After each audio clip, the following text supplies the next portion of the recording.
Hello friends, मैं हूं रितु और आप सभी का स्वागत है माय रेसिपीज के किचन में। आज हम बनाएंगे बिल्कुल नई तरीके की कुकीज़। आप इन्हें एक्सोटिक कुकीज़ भी कह सकते हैं क्योंकि ये बहुत ही सुंदर दिखती हैं और इसे हमने बिल्कुल नए अंदाज में बनाया है। आप इन कुकीज़ को बनाकर अगर किसी को गिफ्ट में देना चाहते हैं तो उसे भी गिफ्ट में दे सकते हैं, क्योंकि ऐसे ही त्योहारों के तौर पे हम गिफ्ट देते हैं, ड्राई फ्रूट्स देते हैं, तो ऐसे ही कुकीज़ बनाकर देंगे तो और भी अच्छा लगता है। तो रेसिपी पसंद आती है तो वीडियो के नीचे का लाइक का बटन क्लिक करें और ऐसी ही न्यू रेसिपीज के लिए चैनल को सब्सक्राइब कर नोटिफिकेशन की बेल प्रेस करना बिल्कुल ना भूलें। तो बनाना शुरू करते हैं कुकीज़। तो यहाँ हमने एक बड़ा सा बाउल ले लेना है, आप चाहे तो स्टील का भी बाउल ले सकते हैं और उसमें डाल देंगे हम बटर। तो यहाँ मैंने अनसॉल्टेड बटर का यूज़ किया है। अगर आपके पास में अनसॉल्टेड बटर नहीं है तो आप सॉल्टेड बटर का भी यूज़ कर सकते हैं। और इसमें डाल देंगे पीसी हुई चीनी, यानी पाउडर शुगर हमने डाल दिया है इसमें। और यहाँ डाल देंगे हम मिल्क पाउडर। तो मिल्क पाउडर है ये, अगर आप बहुत ज़्यादा ठंडा है, फ्रिज में रखा हुआ है, तो आप फ्रिज में रखा हुआ यूज़ नहीं करना है, उसे बाहर निकालना है, उसके बाद ही इसका यूज़ करना है। और इन सारी चीज़ों को हम स्पैचुला की हेल्प से अच्छे से मिक्स कर लेंगे, क्योंकि जो पाउडर शुगर होती हैं ये बीट करते वक्त में उड़ती हैं, इसीलिए हम पहले मिश्रण को स्पैचुला से मिक्स कर लेंगे। तो यहाँ हमारा सारा मिश्रण अच्छे से मिक्स हो गया है। अब हम यहाँ पे यूज़ करेंगे इलेक्ट्रिक बीटर, क्योंकि इलेक्ट्रिक बीटर जो होता है ये बहुत ही अच्छे से बीट करता है किसी भी मिश्रण को जो आप बेकिंग में यूज़ करते हैं। तो इसे हम बीट कर लेंगे 2 मिनट के लिए, क्योंकि 2 मिनट में हम इसे अच्छे से लाइट बीट कर सकते हैं, क्योंकि ये जो मिश्रण होता है ये बहुत हाई स्पीड पे बीट नहीं किया जाता है। इसे हमने लो स्पीड पर बीट कर लेना है, ताकि ये जो कलर है इसका ये बिल्कुल वाइट हो जाएगा और जो मिश्रण है ये बिल्कुल हल्का सा हो जाता है। और तभी हमारी जो कुकीज़ होती हैं ये बहुत ही लाइट वेट कुकीज़ बनती हैं। और वही कारण होता है, क्योंकि हम जितना इसे अच्छे से बीट करेंगे कुकीज़ उतनी ही अच्छी क्रिस्पी और यहाँ पे लाइट बनेगी। क्रिस्पी यानी बहुत ही ऐसी खस्ता टाइप की क्रिस्पी रहती हैं। और साथ में इसमें हमने डाल दिया है वेनिला एसेंस आधा चम्मच। तो आधा चम्मच हमने वेनिला एसेंस डालने के बाद वापस इसे 30 सेकेंड के लिए हमने मिक्स कर लिया है। तो मिश्रण अच्छे से मिक्स हो गया है। अब हम इसमें डाल देंगे 1/4 चम्मच से भी कम नमक और साथ में डाल देंगे इलायची पाउडर। तो यहाँ आधा चम्मच से भी ज़्यादा हमने, यानी लगभग 1 चम्मच के करीब मैंने इलायची पाउडर डाल दिया है। अब यहाँ पे हम डाल देंगे मैदा।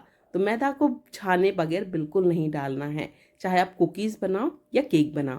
तो और साथ में इसमें डाल दिया है काजू का पाउडर। तो काजू का पाउडर मैंने मिक्सी में ऐसे ही ग्राइंड कर लिया था, बिना रोस्ट किए हुए काजू है ये, कच्चे काजू को ही हमने ग्राइंड कर लिया, उसे फ्रीज में डालकर छान लिया है। पर ये काजू का पाउडर ही है, ये मैदे की कोई मतलब जो इम्प्योरिटीज़ होती है वो नहीं होती हैं ये।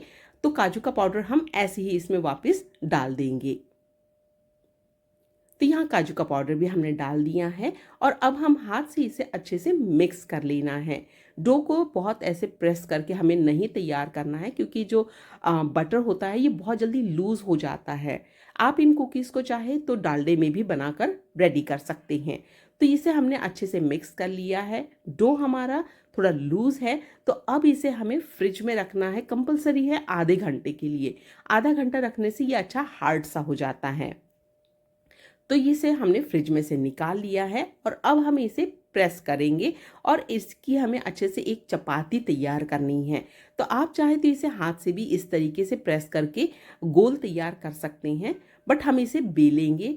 तो हमने यहाँ पे लिया है बटर पेपर। तो बटर पेपर ज़रूर रखना है, क्योंकि हम बार बार इस डो को उठा नहीं सकते हैं, इसलिए बटर पेपर का यूज़ हमने यहाँ पे किया है।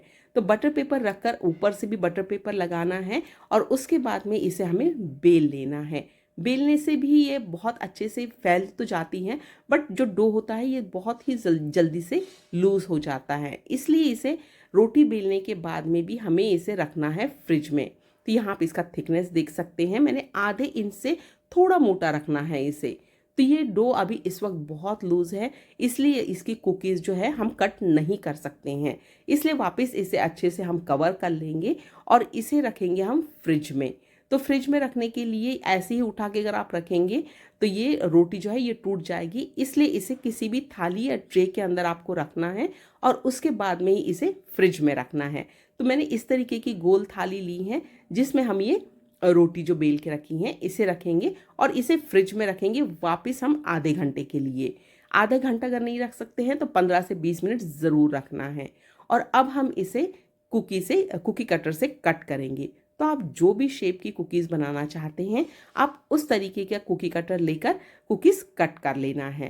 तो यहाँ मैं सारी कुकीज़ इसी शेप की बना रही हूँ और जो डो बच जाता है उससे आप कैसी कुकीज़ बनाएंगे ये मैं आपको आगे ज़रूर बताऊंगी। वो भी बहुत इजी है, आपको बार बार फ्रिज में डो रखने की ज़रूरत नहीं पड़ेगी अगर वो फॉर्मूले से अगर आप बनाएंगे तो यहाँ में आप देख सकते हैं मैंने शेप पूरा कट कर लिया, उसे मैंने ट्रे में भी रख दिया है और जो बचा हुआ डो है वापस उसकी रोटी बनाकर वैसे ही फ्रिज में रखना है और फिर वापस लाकर उसे कट कर लेना है।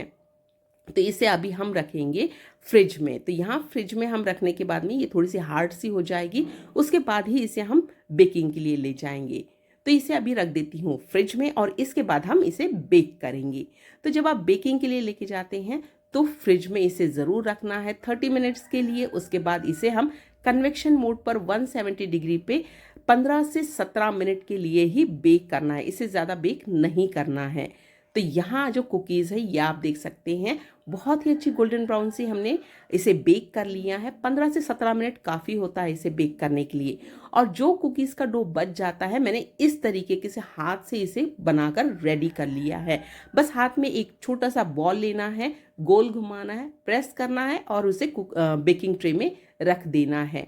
तो इससे जो डो है बार बार हमें फ्रिज में रखने की ज़रूरत नहीं पड़ती है और कुकीज़ भी बनकर रेडी हो जाती हैं। बट अगर किसी को गिफ्ट देना है तो आपको कुकी कटर से ही कट करना होगा क्योंकि शेप बहुत अच्छा आता है। तो यहाँ अभी हमने मेल्ट किया है वाइट चॉकलेट। तो वाइट चॉकलेट जो है ये आप माइक्रोवेव में 30 सेकंड के लिए मेल्ट कर लेना है, या डबल बॉयलर का भी यूज़ करके आप इसे मेल्ट कर सकते हैं। तो इसे अभी थोड़ा सा हमें हार्ड होने देना है, तो बहुत ज़्यादा नहीं। यहाँ आप देख सकते हैं काफ़ी अच्छी गाढ़ी हो गई है क्रीम।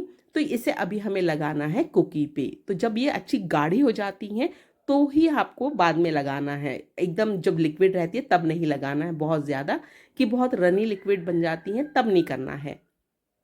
तो यहाँ अच्छे से ये थोड़ी गाढ़ी होगी। इसके बाद हमने इसे कुकी पे इस तरीके से फैला देना है जैसे आप थोड़ा सा ग्लू लगाते हैं, बिल्कुल उस तरीके से। तो यहाँ हमने चॉकलेट का यूज़ किया है स्टिक करने के लिए हमारे नट्स। तो यहाँ ये अच्छे से फैला लिया है। आप किनारे तक के भी इसे फैला सकते हैं बट बहुत ज़्यादा किनारे तक नहीं लेके जाना है। तो मैं सारी कुकीज़ को इसी तरीके से कवर कर लूँगी और उसके बाद में हमें इसे गार्निश करना है काजू के साथ में। क्योंकि हमने ये काजू की कुकीज़ बनाई हैं तो काजू को आप इससे भी ज़्यादा छोटे छोटे टुकड़ों में कर सकते हैं, बट उसके पहले आप इसे रोस्ट कर लेना है क्योंकि जो कुकीज़ है ये थोड़ा लंबे समय तक चलती हैं, इसलिए जो ड्राई फ्रूट्स हैं ये स्मेल करते हैं, इसलिए इसे थोड़ा सा हमें रोस्ट करना है। और यहाँ आप जब कुकीज़ के ऊपर काजू लगाते हैं तो उंगली से भी थोड़ा सा प्रेस कर लेना है जिससे ये जो चॉकलेट है इसके ऊपर अच्छे से स्टिक हो जाती हैं और नीचे गिरती नहीं है। तो यहाँ पे हमने इसे अच्छे से स्टिक कर लिया। यहाँ आप देख सकते हैं बहुत ही अच्छे से ये चिपक गई हैं। और अब हम इसे गार्निश करेंगे, तो उसके पहले मैं सारी कुकीज़ ऐसे ही बनाकर रेडी कर लूँगी और एक साथ फिर हम इसे गार्निश करेंगे। तो यहाँ सारी कुकीज़ रेडी हो गई हैं। अब हम इसे गार्निश करते हैं। तो गार्निश करने के लिए भी मैंने यहाँ पे वाइट चॉकलेट का यूज़ किया है, आप चाहें तो डार्क चॉकलेट का भी यूज़ कर सकते हैं। और जो काजू हैं इसकी जगह पे अगर आप मिक्स ड्राई फ्रूट्स यूज़ करना चाहते हैं तो उससे भी आप वैसे ही गार्निश कर सकते हैं। तो जैसे आपको गार्निश करना है वैसे आप इसे गार्निश कर सकते हैं।